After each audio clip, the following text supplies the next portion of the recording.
Hello everyone, PGT mathematics की class में आपका हार्दिक स्वागत है। इससे पहले लेक्चर में हमने ग्रेडियंट तथा यूनिट नॉर्मल वेक्टर तथा डायरेक्शनल डेरिवेटिव के बारे में सविस्तार अध्ययन किया है। इस लेक्चर को देखने से पहले आप उस लेक्चर को भी भली भांति देख लें ताकि आपको यह लेक्चर अच्छी तरह समझ में आ जाए। आज हम चर्चा करने जा रहे हैं डाइवर्जेंस तथा कर्ल के बारे में। तो सविस्तार पूर्वक इस लेक्चर में डाइवर्जेंस और कर्ल के बारे में चर्चा की जाएगी। तो सबसे पहले देख लेते हैं इसके नोट पॉइंट जो आपको याद रखने हैं। जैसे कि पहला पॉइंट है द वेक्टर डिफरेंशियल ऑपरेटर। ये हमने इससे पहले लेक्चर में बताया था, यहाँ फिर लिख रहे एक बार इसको कि वेक्टर डिफरेंशियल ऑपरेटर क्या होता है। इसे डेल से रिप्रेजेंट करते हैं और फॉर्मूला से क्या है, i del over del x plus j del over del y plus k del over del z. दूसरा पॉइंट है gradient of a scalar field, अर्थात किसी स्केलर फील्ड का ग्रेडियंट किस प्रकार से निकाला जाता है। तो फॉर्मूला होता है इसका ग्रेड एफ, अर्थात del F is equal to i del F over del x plus j del F over del y plus k del F over del z. यानी कि f का हमें x, y और z के respect में partial differentiation करना है। Next point है divergence of A vector point function. यानी कि अगर कोई वेक्टर इस प्रकार से दिया है f1i plus f2j plus f3k, अर्थात ijk के फॉर्म में दिया है, तो उसका डाइवर्जेंस कैसे निकालते हैं। तो डाइवर्जेंस निकालने के लिए डेल और एफ की डॉट करते हैं। और डॉट कैसा निकाला जाता है, डॉट आप जैसे ए डॉट बी निकालना भी आप सीख चुके हैं पहले से ही। तो डॉट निकालने के लिए क्या करेंगे, f1 का x के रेस्पेक्ट में पार्शियल डिफरेंशिएशन कर देंगे, f2 का y के रेस्पेक्ट में पार्शियल डिफरेंशिएशन कर देंगे और f3 का z के रेस्पेक्ट में पार्शियल डिफरेंशिएशन करके इन तीनों को जोड़ दिया जाएगा। अब यदि डाइवर्जेंस f का मान 0 हो जाए, यदि डाइवर्जेंस f का मान 0 आता है तो हम ये कहेंगे कि f सोलिनोइडल है, या यूँ कहें कि सोलिनोइडल की कंडीशन है कि डाइवर्जेंस f का मान 0 होना चाहिए। अब हम देखते हैं कि कर्ल क्या है। Curl of A vector point function f, यानी कि एक जो f यानी फंक्शन f दिया है वो ijk की फॉर्म में दिया है, अर्थात f1i plus f2j plus f3k के फॉर्म में दिया है। तो उसका कर्ल कैसे ज्ञात किया जाता है। तो कर्ल निकालने का फॉर्मूला है डेल क्रॉस एफ, यानी कि डाइवर्जेंस कैसे निकालते हैं, डेल डॉट एफ से। ग्रेडियंट कैसे निकालते हैं, डेल इंटू एफ से। और कर्ल कैसे निकाला जाता है, डेल क्रॉस एफ से। और जैसे कि हम जानते हैं ए डॉट भी निकालने का फॉर्मूला, और हम जानते हैं ए क्रॉस बी निकालने का फॉर्मूला। तो ए क्रॉस बी कैसा निकाला जाता था, आई जे के, फिर यहाँ लिखते थे हम a1 a2 a3 b1 b2 b3। बिल्कुल इसी प्रकार से यहाँ पर ए जो है वो डेल जो है ए की तरह कार्य कर रहा है और एफ जो है वो बी की तरह से है। तो डेल का फॉर्मूला आप ऊपर जानते हैं। तो यहाँ पर आई जे और के जो कोफिशिएंट लिखे जाएंगे, अर्थात del over del x del over del y del over del z. और यहाँ पर लिखे जाएंगे जो f में आई जे और के कोफिशिएंट है, अर्थात f1 f2 f3। इसके सोल्व करने की एक शॉर्ट ट्रिक भी मैंने बना रखी है। ये आई जे के लिखेंगे, पहले इधर से काउंटिंग शुरू करेंगे 1 2 3 1 2 3। और जो एक ब्रैकेट के अंदर है, जैसे ऊपर 2 3 है तो 2 की यहाँ मल्टीप्लाई, यानी कि यहाँ लिखेंगे 2, इसके सामने यहाँ लिखेंगे 3। यहाँ पर 1 है तो यहाँ लिखेंगे 1, यहाँ पर 3 है तो यहाँ पर लिखेंगे 3, यहाँ 2 है तो यहाँ पर 2, यहाँ 1 है तो यहाँ पर 1। अब ये 1 2 3 क्या है, जब हम क्वेश्चन दिखाएंगे तो उसमें आपको समझा देंगे। अब सवाल ये बनता है कि अगर कर्ल का मान 0 हो जाए, अर्थात कर्ल f का मान अगर 0 के बराबर है तो f को फिर हम कहते हैं कि f जो है इररोटेशनल है। तो अगर डाइवर्जेंस f का मान 0 है तो f क्या कहलाता है, सोलिनोइडल। और अगर कर्ल f का मान 0 है तो f कहलाता है इररोटेशनल।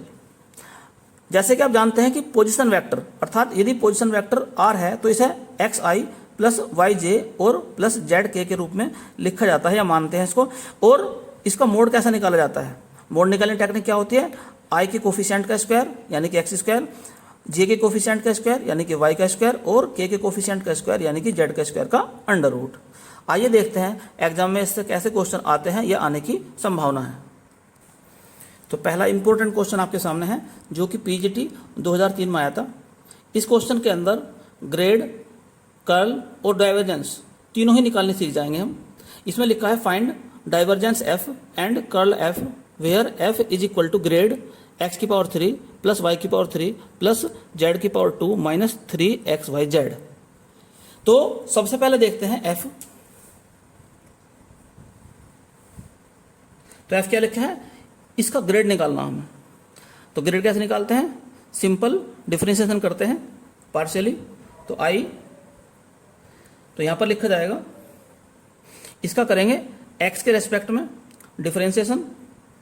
तो एक्स के रेस्पेक्ट में जब करते हैं तो क्या मिलेगा हमें 3x²।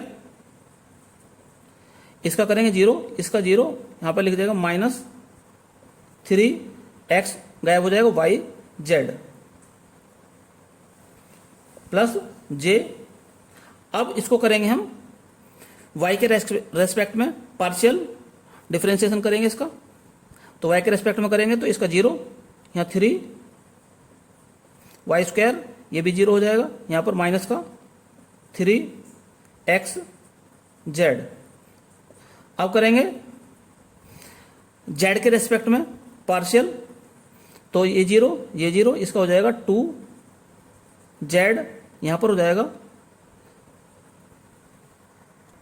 ये z की पावर 3 था यहाँ पर, तो यहाँ पर भी क्या आ जाएगा 3z माइनस 3xy।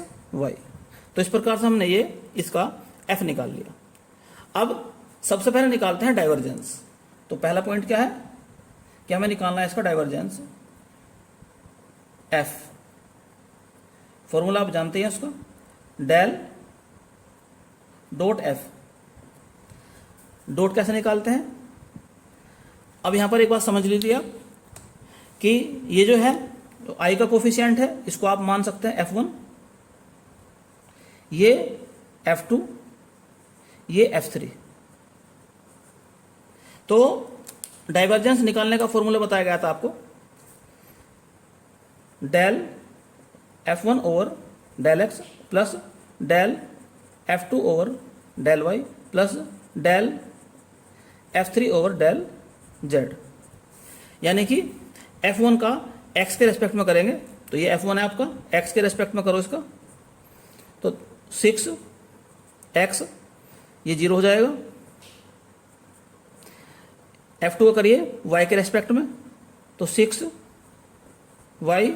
ये 0 हो जाएगा, प्लस इसका करिए z के रेस्पेक्ट में, यहाँ स्क्वायर भी था,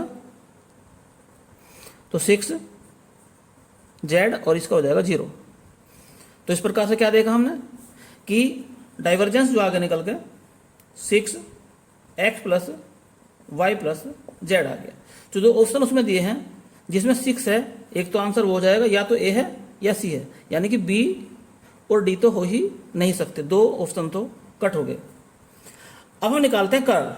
तो सेकंड पार्ट क्या है हमारा, कर्ल f। तो फॉर्मूला क्या होता है इसका, डेल क्रॉस f। अब क्रॉस निकालने का तरीका वैसे तो ये है i j k, फिर यहाँ डेल का लिखेंगे, यानी del over del x, del over del y, del over del z, फिर यहाँ f लिखेंगे, यानी कि f1 f2 f3। लेकिन इसकी मैंने आपको अभी थोड़ी देर पहले शॉर्ट ट्रिक बताई थी, उसको देखिए कैसे इस्तेमाल करते हैं, कैसे उसको अप्लाई किया जाता है। तो मैंने आपको ट्रिक बताई थी, पहले लिखे i, फिर लिखेंगे j, फिर लिखेंगे k। इधर से काउंटिंग शुरू करेंगे 1 2 3, 1 2 3। अब इस ब्रैकेट के अंदर यहां पर 2 लिख देंगे, यहां पर 3 लिख देंगे, इस ब्रैकेट के अंदर यहां पर 3 और इसका ये यहां पर 1, इस ब्रैकेट के अंदर इसका यहां पर नीचे 1, इसका यहां पर ये 2, और बीच में लगा देंगे माइनस का चिन्ह। अब सवाल ये है, ये 1 2 3 है क्या? एक्चुअल में जो ऊपर वाले 1 2 3 हैं ये तो f1 f2 f3 हैं, और नीचे वाले जो 1 2 3 हैं ये x y z हैं। तो ऊपर क्या है, जो ऊपर लिखे हुए हैं वे तो हैं f1 f2 f3, और जो नीचे लिखे हैं वे हैं x y जेड, यानी कि एक्स के रेस्पेक्ट में, वाई के रेस्पेक्ट में और जेड के रेस्पेक्ट में। ये एक ट्रिक है। तो चलिए शुरुआत करते हैं इसकी। तो सबसे पहले हम देखते हैं यहाँ पर आई। अब 3 का मीनिंग क्या है? F3। तो F3 का करेंगे 2 यानी कि y के रेस्पेक्ट में, F3 का करेंगे y के रेस्पेक्ट में। तो ये 0 यहाँ पर हो जाएगा माइनस का 3x। तो क्या लिख देंगे यहाँ पर? माइनस का 3x, माइनस का चिन्ह लगा देंगे यहाँ पर। अब 2 यानी कि F2 ये है, नीचे लिखेंगे 3 यानी कि z के रेस्पेक्ट में करेंगे इसको। तो ये 0, इसका हो जाएगा माइनस का 3x, माइनस का 3x हो गया अभी, प्लस j। 1 का मीनिंग है F1। तो F1 को किसके करेंगे? 3 यानी कि z के रेस्पेक्ट में करेंगे। तो ये 0, इसमें क्या मिलेगा मान यहाँ पर? माइनस 3y, फिर माइनस 3 का मतलब है F3 और 1 का मतलब है x, यानी कि F3 का x के रेस्पेक्ट में। तो ये तो 0 हो जाएगा, यहाँ पर हो जाएगा माइनस के 3y। अब यहाँ के पे चलते हैं। 2 का मीनिंग है F2 और 1 का मीनिंग है x, यानी कि F2 का x के रेस्पेक्ट में। तो ये 0, ये हो जाएगा आपका माइनस के 3z माइनस, अब लिखेंगे 1 यानी कि F1, इस पर उंगली रखेंगे ऐसे, और नीचे लिखा 2 यानी कि y के रेस्पेक्ट में। तो F1 का करते हैं y के रेस्पेक्ट में। तो ये तो 0, ये हो जाएगा माइनस के 3z। और यहाँ पर हम क्या देखते हैं? ये दोनों 0 आ गए यहाँ पर, तो यहाँ पर भी 0 आ गया और यहाँ पर भी 0 आ गया। तो इस प्रकार से इसका आंसर आ गया 0। तो अब देखते हैं कि 0 वाला कौन सा आंसर है। तो आप देखते हैं इसमें 6xyz 0। तो इस प्रकार से इसका आंसर है A। तो नेक्स्ट इंपॉर्टेंट क्वेश्चन आपके सामने है, जो कि पीजीटी 2005 और 2004 में आया था। If f is equal to this is solenoidal, अर्थात f जो है सोलिनोइडल है, ये दी हुई है बात। तो यहाँ पर जो a है इसका मान हमें फाइंड आउट करना है। तो सबसे पहले जो i का कोफिशिएंट है इसे मान लेते हैं f1, इसे मान लेते हैं जो j का कोफिशिएंट है इसे f2, और इसको मान लेते हैं f3। अब निकालते हैं कि सोलिनोइडल की क्या कंडीशन है। तो लिखिए, सोलिनोइडल कंडीशन क्या होती है कि डाइवर्जेंस f का मान 0 के बराबर होना चाहिए, या यूँ कहें कि डेल डॉट f का मान 0 के बराबर होना चाहिए। तो डेल डॉट f कैसे निकालते हैं? डेल f1 और del x plus del f2 और del y plus del f3 और del z is equal to 0। यानी कि f1 को x के रेस्पेक्ट में कीजिए, तो 2x प्लस 3y को x के रेस्पेक्ट में जब करेंगे तो मिलेगा यहाँ पर केवल 2, प्लस y को जो f2 है इसे y के रेस्पेक्ट में कीजिए, तो यहाँ पर क्या है 2y माइनस जेड। तो जो y के रेस्पेक्ट में से डिफ्रेंशिएट करेंगे पार्शियली तो क्या मिलेगा हमें 2, प्लस ये है 3x प्लस az, इसको करना है, ये है f3, इसको करना है हमें z के रेस्पेक्ट में। तो ये तो 0 हो जाएगा, क्या मिलेगा केवल हमें a इज इक्वल टू क्या है 0। तो इस प्रकार हम देखते हैं कि a की वैल्यू आ गई है -4। तो इस प्रकार से इसका ऑप्शन बी सही है। नेक्स्ट क्वेश्चन आपके सामने है, v is equal to sine y plus z i plus x cos y minus z j plus x minus y k. इसमें शो करना है कि ये इरोटेशनल है। एक ट्रिक और समझिए, जैसे हम लिखते हैं डाइवर्जेंस f, हम लिखते हैं कर्ल f, और इरोटेशनल और सोलिनोइडल, इनको याद करने की एक ट्रिक समझिए। डाइवर्जेंस का पहला अक्षर डी है, अर्थात डॉट लगाना हमें, डी फॉर डॉट, तो एफ डॉट एफ, तो del dot F. C for cross, तो सी फॉर क्या हो जाएगा क्रॉस। तो आप इसे भूल नहीं पाएंगे अगर ऐसे ट्रिक से याद रखेंगे आप। कहने का अर्थ ये हो गया कि डाइवर्जेंस के अंदर डॉट लगाते हैं, कर्ल के अंदर क्या लगाते हैं, क्रॉस लगाते हैं। ऐसे ही सोलिनोइडल, तो उसे बता दो सोलिड डी, तो यानी कि जो सोलिनोइडल है उसके लिए हमें निकालना पड़ेगा डी यानी कि डाइवर्जेंस, और क्या रखेंगे उसको हम 0 के बराबर। और बाकी जो बच गया इरोटेशनल है, इसमें निकालना पड़ेगा कर्ल। तो ये आप इस प्रकार ट्रिक से याद रखें, क्योंकि एग्जाम में आप कंफ्यूज रहेंगे कि डाइवर्जेंस के लिए डॉट लगाएं या क्रॉस लगाएं। तो डाइवर्जेंस का पहला अक्षर डी है तो इसका मतलब डॉट लगाया जाएगा, कर्ल का पहला अक्षर सी है तो इसलिए क्रॉस लगाया जाएगा, और सोलिनोइडल को आप लिखेंगे सोलिड, तो डी आया यहाँ पर, तो डी का मतलब है कि आपको डाइवर्जेंस निकाल कर 0 के बराबर लिखना है। और बाकी इरोटेशनल रह गया तो ये क्रॉस से निकाला जाएगा। अब इस क्वेश्चन पे ध्यान देते हैं। यहाँ पर निकालना हमें इरोटेशनल, तो यानी कि ये क्रॉस से निकाला जाएगा, अर्थात हमें निकालना पड़ेगा कर्ल। तो कर्ल वी, अर्थात तो कर्ल का क्या मतलब होता है, डेल क्रॉस वी। और कर्ल निकालने की या क्रॉस निकालने की ट्रिक मैंने आपको बताई अभी, आई प्लस जे प्लस के,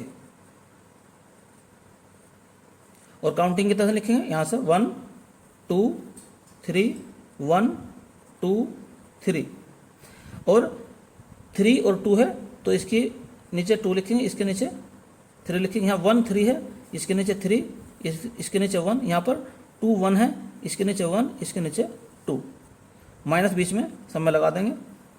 थोड़ा अभ्यास करेंगे तो आपको ये ट्रिक बहुत अच्छी तरह से आ जाएगी, आपको टाइम की बचत होगी आपको।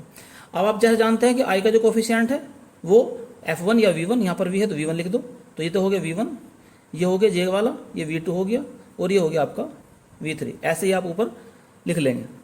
अब पहले लिखेंगे I, अब 3 मतलब V3, 2 मतलब Y, तो इसका करते हैं Y के रेस्पेक्ट में, तो क्या मिलेगा -1, माइनस लगा देंगे फिर यहाँ पर। अब लिखते हैं 2 मतलब V2, 3 मतलब Z, तो V2 का Z के रेस्पेक्ट में करते हैं, तो क्या मिलेगा हमें, Z है ये तो -1, फिर लिखेंगे J, अब 1 यानी कि V1, 3 मतलब Z, तो V1 का करते हैं Z के रेस्पेक्ट में, तो इसका तो हो जाएगा 0, इसका हो जाएगा 1 माइनस। अब 3 मतलब V3 और 1 मतलब X, तो V3 का करेंगे X के रेस्पेक्ट में, तो X का हो जाएगा 1 और Y का हो जाएगा 0 यानी कि 1 प्लस K, 2 मतलब V2 और 1 मतलब X, तो V2 का करेंगे X के रेस्पेक्ट में, तो क्या मिलेगा हमें कोस Y, यहाँ पर 0 अर्थात कोस Y, माइनस 1 यानी कि V1 और 2 मतलब Y, तो V1 का करते हैं Y के रेस्पेक्ट में, तो साइन का करेंगे, साइन Y का जब करेंगे Y के रेस्पेक्ट में तो हो जाएगा कोस Y, और Z का हो जाएगा 0। तो इस प्रकार क्या देखते हैं, I भी 0 और J का कोफिशिएंट भी 0 और K का कोफिशिएंट भी 0। तो इस प्रकार हमने देखा कि इसका कर्ल जो है 0 आ गया, अर्थात ये इररोटेशनल है। तो V कैसा हो गया, इररोटेशनल। तो नेक्स्ट इंपॉर्टेंट क्वेश्चन आपके सामने है, जो कि पीजीटी 2013 और 2010 में आया था। 10 में केवल नंबर कुछ बदले हुए आए थे, लेकिन क्वेश्चन इसी टाइप का था। If F is equal to, यहाँ पर I है, यहाँ पर J है, और इसमें K नहीं है, तो अपने पास से हम K को 0 लिख सकते हैं, 0 K।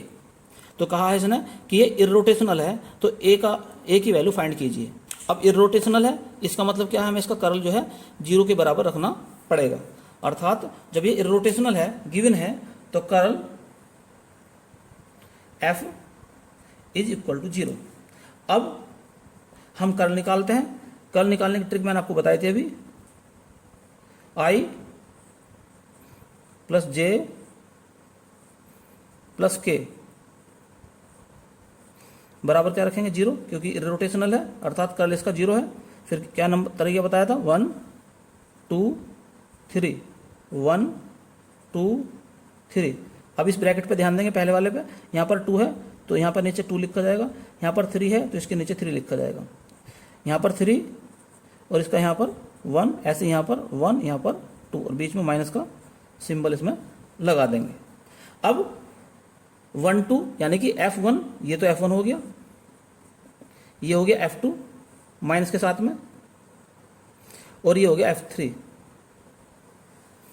तो I3 मतलब F3 यानी कि 0 का 2 यानी कि y के रेस्पेक्ट में तो 0, माइनस 2 यानी कि F2 3 यानी कि z के रेस्पेक्ट में, तो इसका z के रेस्पेक्ट में करेंगे तो 0 हो जाएगा, प्लस j 1 यानी कि F1 3 z के रेस्पेक्ट में करेंगे इसका, तो जब F1 का z के रेस्पेक्ट में करेंगे तो क्या हो जाएगा यहाँ पर 0, माइनस 3 यानी कि 0 का 1 यानी कि x के रेस्पेक्ट में तो 0, प्लस k तो 2 यानी कि F2 1 यानी कि x, तो इसका करते हैं x के रेस्पेक्ट में, तो x के रेस्पेक्ट में करेंगे क्या मिलेगा, माइनस के 2y, माइनस 1 का करते हैं 2 यानी कि y के रेस्पेक्ट में, तो 1 का करते हैं y के रेस्पेक्ट में, तो क्या मिलेगा 2ay, क्योंकि ये भी 0 और ये भी 0, तो क्या मिल जाएगा 2ay इज इक्वल टू 0। इस 0 को भी बल्कि ऐसा लिखा जाता है 0i 0j 0k, क्योंकि जब कोई वेक्टर 0 के बराबर होता है तो उसके i के जो कोफिशिएंट है वो भी 0 होने चाहिए, उसके j के कोफिशिएंट है वो भी 0 होने चाहिए, और k के कोफिशिएंट है वे भी 0 होने चाहिए, अर्थात ये 0 है ही, ये भी 0 है और ये भी 0 होगा ही। तो इसमें क्या मिलेगा आपको, तो 2y माइनस के 2ay इज इक्वल टू 0। तो इस प्रकार से a की वैल्यू कितनी आ गई यहाँ से, -1, तो -1 यानी कि इसका बी आंसर सही है। तो नेक्स्ट इंपॉर्टेंट क्वेश्चन आपके सामने है जो कि पीजीटी 2005 में आया था। If a and b are constant vectors and r क्या है, एक पोजीशन वेक्टर है, तो grad r dot a cross b की वैल्यू हमें निकालनी है, या जो आप जानते हैं कि a dot b cross c, a dot b cross c ये कहलाता है स्केलर ट्रिपल प्रोडक्ट, और इसको ऐसे लिखा जाता है a comma b comma c, कई बार कोमा भी नहीं लगाते हैं, केवल ऐसे लिख देते हैं a b c गैप देके, तो इसका अर्थ होता है स्केलर ट्रिपल प्रोडक्ट। चलिए क्वेश्चन पे ध्यान देते हैं। इसमें सबसे पहले a क्रॉस b जो है ये एक वेक्टर क्वांटिटी है, तो इसे कुछ मान लेते हैं, मान ले जावे कि ये p है a क्रॉस b, अर्थात p1i plus p2j plus p3k। अब हमें निकालना r के साथ में डॉट, तो r क्या है, पोजीशन वेक्टर है, तो r क्या है, इसको लिखते हैं xi plus yj plus zk। इनकी डॉट निकालते हैं, तो क्या निकालते हैं r डॉट p। तो डॉट निकालने का तरीका आप जानते हैं कि i के कोफिशिएंट की गुना i के कोफिशिएंट से करते हैं, j के कोफिशिएंट की मल्टीप्लिकेशन j के से, और k के कोफिशिएंट की मल्टीप्लिकेशन k के कोफिशिएंट से, अर्थात p1x plus p2y plus p3z। अब क्या निकालना है हमें, इसका ग्रेड निकालना है, तो निकालते हैं इसका ग्रेड r डॉट p का। तो ग्रेड की तरकीब क्या होती है, आप जानते हैं कि del over del x i के साथ में, तो यहाँ पे क्या लिखा जाएगा p1x plus j del over del y p2y plus k del over del z और यहाँ p3z।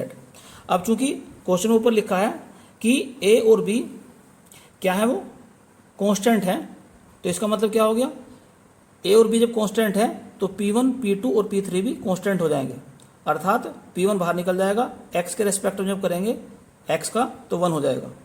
तो कहने का अर्थ ये हो गया, तो ये आ गया आपका i1 p1 प्लस इसी प्रकार से ये j P2 प्लस ये K P3, और ये क्या माना था आपने, क्या माना था आपने, P1I P2J P3K, ये क्या था आपका P था। तो इस प्रकार से हमने क्या देखा, ये आ गया P आपका। तो हमने क्या देखा कि grade R dot P, P मतलब A क्रॉस B बराबर है P के, और P का मतलब A क्रॉस B। तो इस प्रकार आंसर आ गया इसका C सही। तो नेक्स्ट इंपॉर्टेंट क्वेश्चन आपके सामने है जो कि पीजीटी 2003 में आया था। इफ F इज सोलेनोइडल, तो F क्या है, सोलेनोइडल है, तो F का ट्रिपल कर्ल निकालना हमें, कर्ल कर्ल कर्ल अर्थात ट्रिपल कर्ल इसका हमें निकालना है।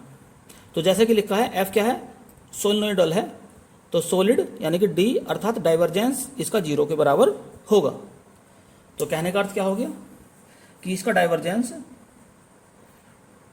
F बराबर हो जाएगा 0 के, या यूँ कहें कि डेल डॉट F की वैल्यू 0 के बराबर होगी।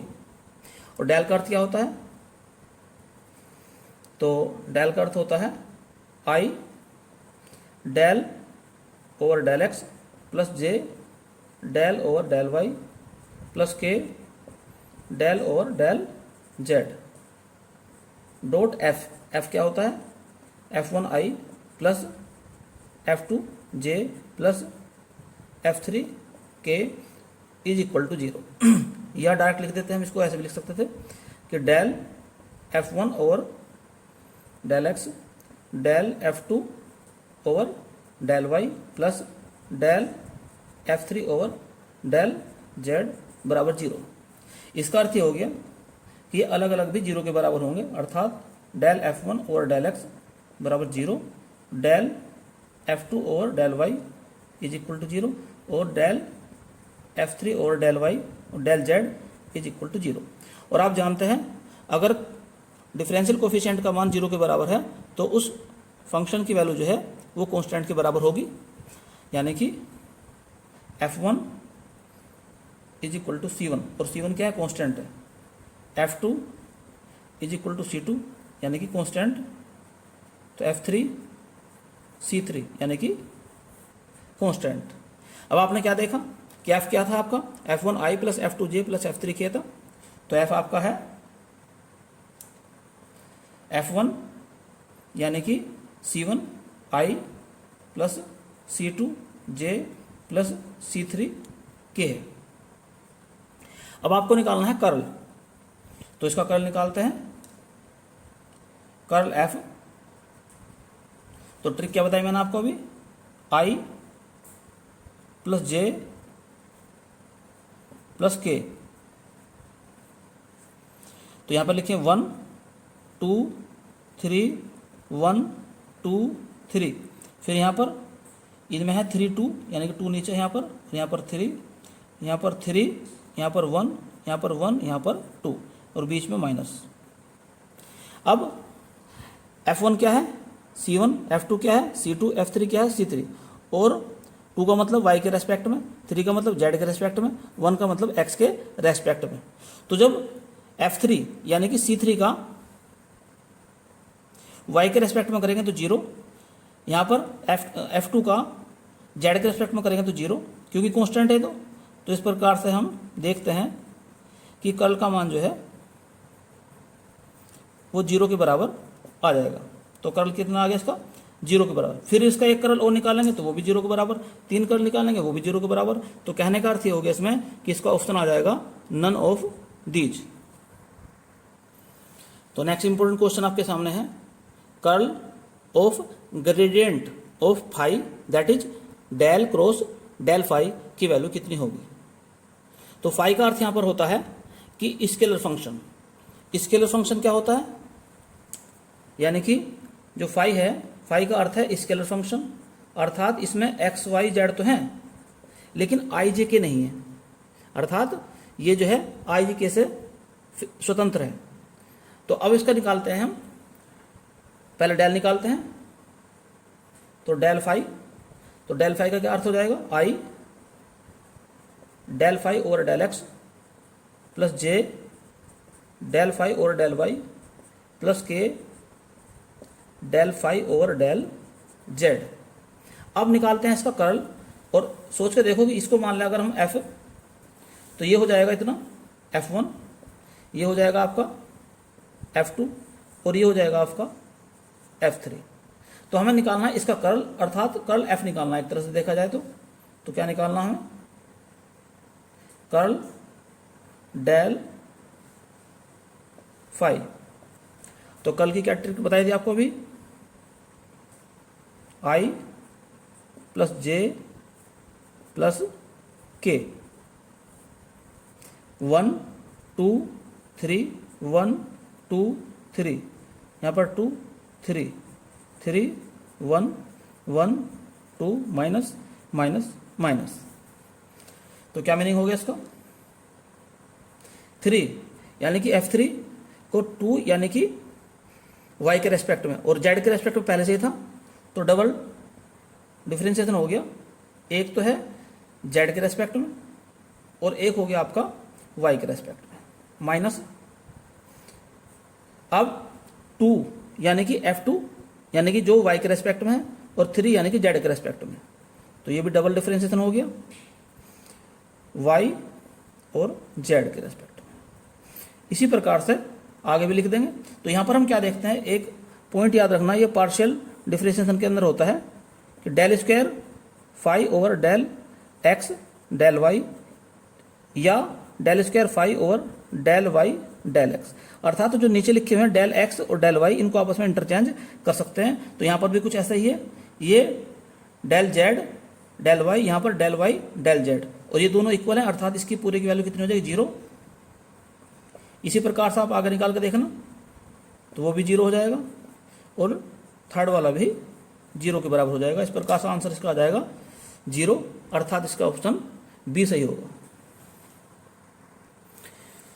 आगे देखिए कि इंपॉर्टेंट नोट देखिए, आपने स्केलर वेक्टर ट्रिपल प्रोडक्ट पढ़ा होगा। तो वेक्टर ट्रिपल प्रोडक्ट अर्थात A cross B cross C, इसका फॉर्मूला होता है A की डॉट करेंगे C में, पहले A की डॉट C में करेंगे और सिंपल मल्टीप्लिकेशन कर देंगे B की, माइनस A की डॉट B में करते हैं अर्थात A डॉट B, और सिंपल मल्टीप्लिकेशन C से कर देते हैं अर्थात C। बिल्कुल इसी प्रकार से ये फॉर्मूला हम समझ सकते हैं कि अगर डेल क्रॉस A, यानी कि ये भी स्केलर वो वेक्टर ट्रिपल प्रोडक्ट की तरह से ही है, तो इसको हम याद करने की इसी से ट्रिक बनाई है इसकी। कैसे कि पहले डेल की डॉट करेंगे A में, तो डेल की डॉट किसी में करें A में, और सिंपल मल्टीप्लिकेशन कर दिया इस वाले डेल का, माइनस अब डेल की डॉट करते हैं डेल में अर्थात डेल डॉट डेल, और सिंपल मल्टीप्लिकेशन कर दिया A में, ये हो गया A। या इस डेल को पहले लिख सकते हैं, तो del dot A minus del into del, यानी कि A डॉट A, जैसे कि आपने पढ़ा होगा कोई वेक्टर है A डॉट कोई दूसरा वेक्टर है A, तो आप जानते हैं कि इस वेक्टर का स्क्वायर हो जाएगा। तो ये ऐसे यहाँ पर भी डेल का स्क्वायर इंटू A हो जाएगा। तो आइए देखते हैं इसमें एग्जाम में कैसे क्वेश्चन आते हैं। तो इंपॉर्टेंट क्वेश्चन आपके सामने जो कि PGT 2005 में आया था। क्वेश्चन इस प्रकार से है, del cross F is equal to del bracket के अंदर del dot F minus T. तो यहाँ पर टी की वैल्यू उसने पूछी है कि टी क्या है। तो ये जो है इसके वेक्टर ट्रिपल प्रोडक्ट की तरह से है, जैसे कि ऊपर लिखा है। तो क्या मिलेगा आपको, इसकी वैल्यू ये है, अर्थात डेल डॉट A यानी कि F, फिर क्या लिखे माइनस डेल स्क्वायर A, ये तो हो गया इसकी वैल्यू। अब ये इधर लिखा है डेल और del dot F minus T. अब आप देखते हैं ये कैंसिल हो जाएगा, तो क्या मिला हमें माइनस डेल का स्क्वायर A यानी कि F is equal to minus का टी। तो माइनस से माइनस कैंसिल करो, तो टी की वैल्यू क्या आ गई इस प्रकार निकल के डेल स्क्वायर F, यही इसका आंसर है।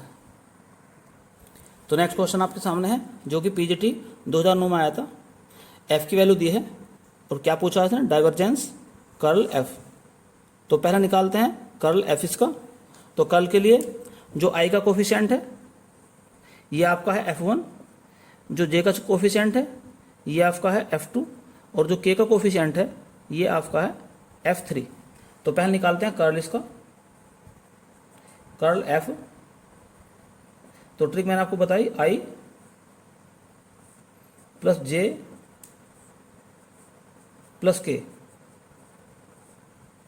यहां शुरू करें 1 2 1 सॉरी 1 2 3 1 2 3, यहाँ पर 2 3 3 1 1 2 माइनस बीच में लगा देंगे। तो चलिए शुरुआत करते हैं। आई तो 3 यानी कि F3, 2 यानी कि Y। तो F3 का Y के रेस्पेक्ट में, तो क्या मिलेगा F3 का Y के रेस्पेक्ट में हमें। यहां पर क्वेश्चन में Z भी था तो हमने क्या करा है F3 का Y के रेस्पेक्ट में, तो मिलेगा हमें 2Z माइनस अब 2 यानी कि F2 का 3 यानी कि Z के रेस्पेक्ट में, तो क्या मिलेगा हमें X प्लस J 1 F1 का 3Z, तो F1 का Z के रेस्पेक्ट में, तो क्या मिल जाएगा 0 माइनस 3 यानी कि F3 का 1 यानी कि X के रेस्पेक्ट में, तो क्या मिलेगा 0 के 2 यानी कि F2 1 यानी कि X, तो F2 का X के रेस्पेक्ट में क्या मिलेगा Z माइनस 1 यानी F1 2 यानी कि Y, तो F1 का Y के रेस्पेक्ट में तो मिलेगा X स्क्वायर। तो ये निकाल दिया हमने, इसका कर्ल निकाल दिया। अब निकालते हैं इसका डाइवर्जेंस।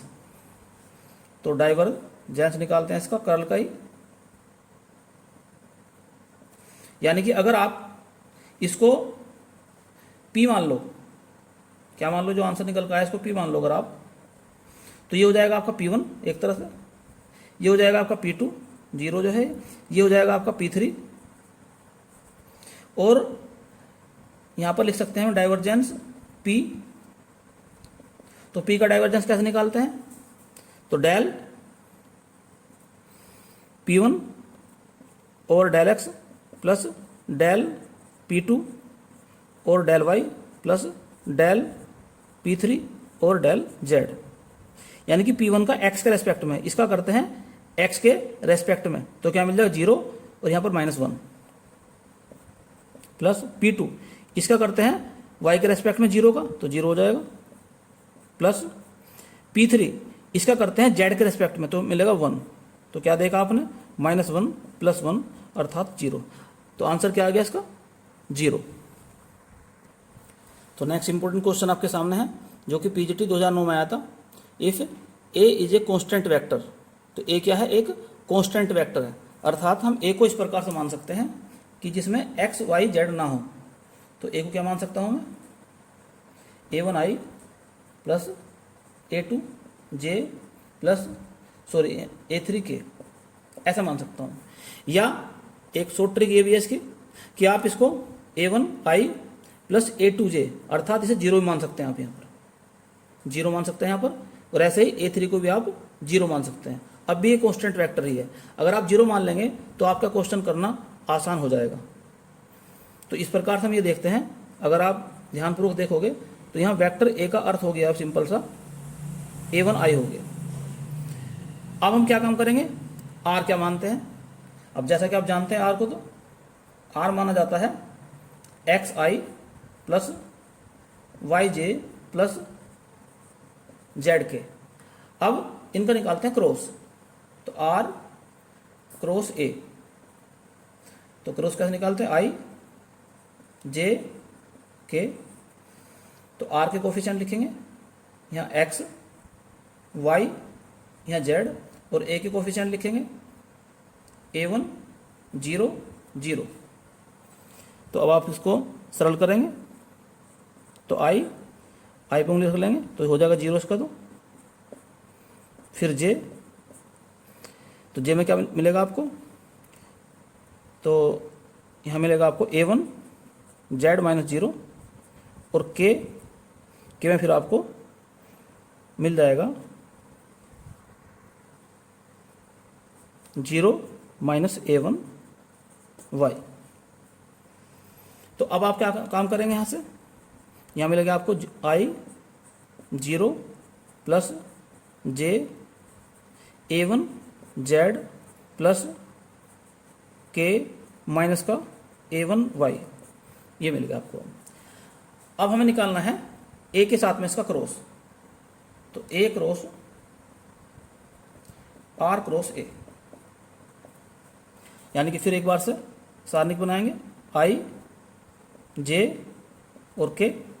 अब A के कोफिशिएंट लिखेंगे, यानी कि A1 0 0। अब R क्रॉस A के कोफिशिएंट लिखेंगे जो यहाँ निकाले हमने, क्या है 0 A1 Z और माइनस का A1 Y। अब इसको सरल करेंगे, तो सरल कर लो, इसको सरल करने के बाद आ जाएगा I0 plus J A1 square Y plus के A1 स्क्वायर Z आ जाएगा ये। अब निकालते हैं इसका डाइवर्जेंस, इस सारे का डाइवर्जेंस निकालते हैं।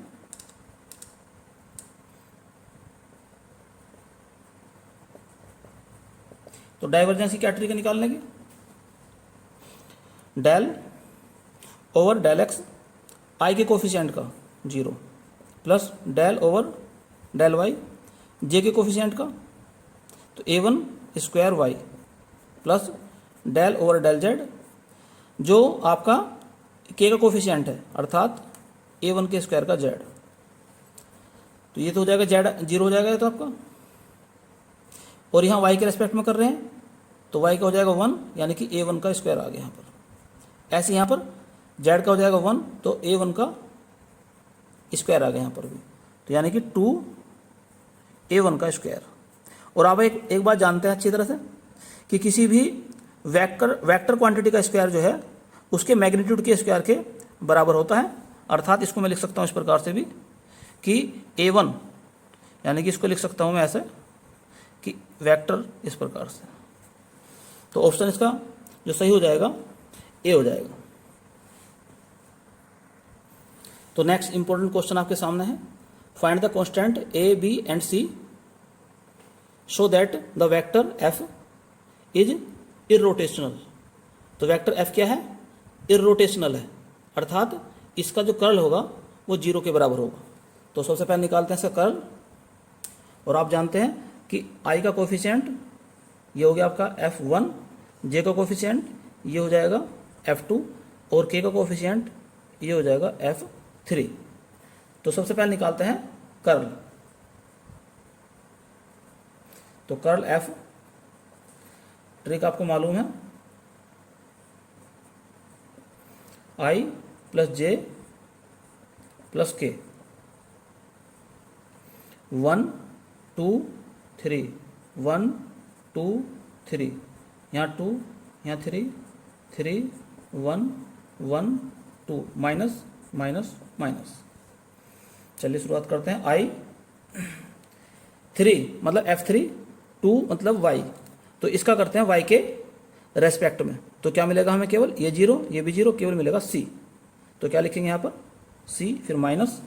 अब 2 मतलब F2, 3 मतलब Z, तो इसका करते हैं Z के रेस्पेक्ट में। तो 0 0 माइनस 1, तो क्या मिलेगा यहाँ पर -1 प्लस J 1, यानी कि F1, 3 मतलब Z, तो इसे करते हैं Z के रेस्पेक्ट में। तो क्या मिलेगा A माइनस 3 मतलब F3, 1 मतलब X, तो इसका करते हैं X के रेस्पेक्ट में। तो क्या मिलेगा यहाँ पर 4 प्लस K, 2 मतलब F2 और 1 मतलब X, तो इसका करते हैं X के रेस्पेक्ट में। तो क्या मिल जाएगा B माइनस 1, यानी कि F1, 2 मतलब Y, तो इसका Y का करते हैं F1 का करते हैं Y के रेस्पेक्ट में। तो क्या मिल जाएगा हमें 2। और जैसा कि क्वेश्चन में लिखा है कि f जो है इररोटेशनल है। इसका मतलब क्या हो गया कि इसके कर्ल को हम 0 के बराबर लिखेंगे, या यूं कहें कि I 0 J 0 और यहाँ पर K 0। और जैसा कि मैंने अभी थोड़ी देर पहले बताया था आपको कि अगर कोई वेक्टर 0 के बराबर है तो उसके I के कोफिशिएंट, J के कोफिशिएंट और K के कोफिशिएंट ये 0 के बराबर अलग अलग होंगे। अर्थात ये भी 0 के बराबर, ये भी 0 के बराबर और ये भी 0 के बराबर। तो अगर इसको 0 के बराबर रखते हैं हम, C+1 को रखते हैं 0 के बराबर, तो क्या मिलेगा? C की वैल्यू -1। यहाँ पर B-2 को रखते हैं 0 के बराबर, तो क्या मिलेगा? B = 2। ऐसे यहाँ पर इसको रखते हैं J के गुना कोफिशिएंट को, तो A-4 = 0, तो यहाँ से मिल जाएगा A की वैल्यू 4। तो इस प्रकार से हमने A और B और C की वैल्यू निकाल दी। तो नेक्स्ट इंपॉर्टेंट क्वेश्चन आपके सामने है। F की वैल्यू दी है, कहा उसने F डॉट कर्ल F की वैल्यू निकाली है। तो सबसे पहले निकालते हैं कर्ल F, और कर्ल निकालने की ट्रिक आप जानते हैं, I J + K 1 2 3 1 2 3, यहाँ पर 2 3 3 1 1 2 माइनस माइनस माइनस। अब F1 क्या है? ये तो ये I का जो कोफिशिएंट है ये F1 है, ये J का कोफिशिएंट 1, ये F2 है, और K का कोफिशिएंट ये है F3। अब आप निकालेंगे I3 मतलब F3, 2 मतलब Y, तो इसका करते हैं Y के रेस्पेक्ट में, तो मिलेगा -1 माइनस 2 यानी कि F2 यानी कि 1 का Z के रेस्पेक्ट में, तो मिलेगा 0 प्लस J 1 यानी कि F1 X Y Z X + Y + 1, इसका करते हैं हम 3 यानी कि Z के रेस्पेक्ट में, तो क्या मिलेगा हमें? 0 माइनस 3 यानी कि F3 करेंगे 1 यानी कि X के रेस्पेक्ट में, तो मिलेगा हमें माइनस का 1 प्लस के 2 यानी कि F2 यानी कि 1 का X के रेस्पेक्ट में 0 माइनस 1 यानी F1 का 2 यानी कि Y के रेस्पेक्ट में 1। तो इस प्रकार से क्या मिलेगा हमें? I -1 प्लस J और प्लस का हो गया K -1। अब निकालते हैं इसका डॉट, निकालते हैं F के साथ में, तो F डॉट कर्ल F।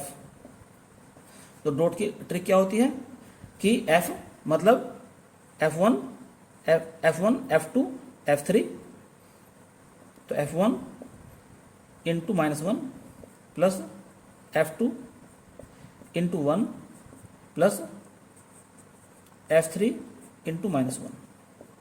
तो F1 का वैल्यू कितनी है? X + Y + 1 × -1, F2 है आपका 1 × 1, F3 है आपका -X -Y और यहाँ माइनस का 1। तो इस प्रकार से आप क्या देखते हैं कि यह हो गया आपका -X -Y -1, ये 1 है, यहाँ पर ये प्लस हो जाएगा X + Y। अब आप देखेंगे -X X से कैंसिल, -Y Y से कैंसिल, -1 1 से कैंसिल, अर्थात इसका आंसर आ गया 0। तो कुछ इंपॉर्टेंट क्वेश्चन ये आपके लिए हैं, आप इन्हें स्वयं करके देखना, जिनके आंसर भी मैंने लिख दिए हैं। तो उम्मीद करता हूँ कि ये सभी क्वेश्चन आपको अच्छी तरह समझ में आ गए होंगे। तो कमेंट्स बॉक्स में लिख के अपने राय ज़रूर बताएं, और इस वीडियो को अधिक से अधिक लाइक और शेयर करें। और यदि चैनल आपने अभी तक सब्सक्राइब नहीं किया है तो चैनल को सब्सक्राइब कर लें, और साथ ही साथ बेल आइकन का बटन भी दबा लें, ताकि समय समय पर आपको नई नई और महत्वपूर्ण जानकारियाँ प्राप्त होती रहें। धन्यवाद।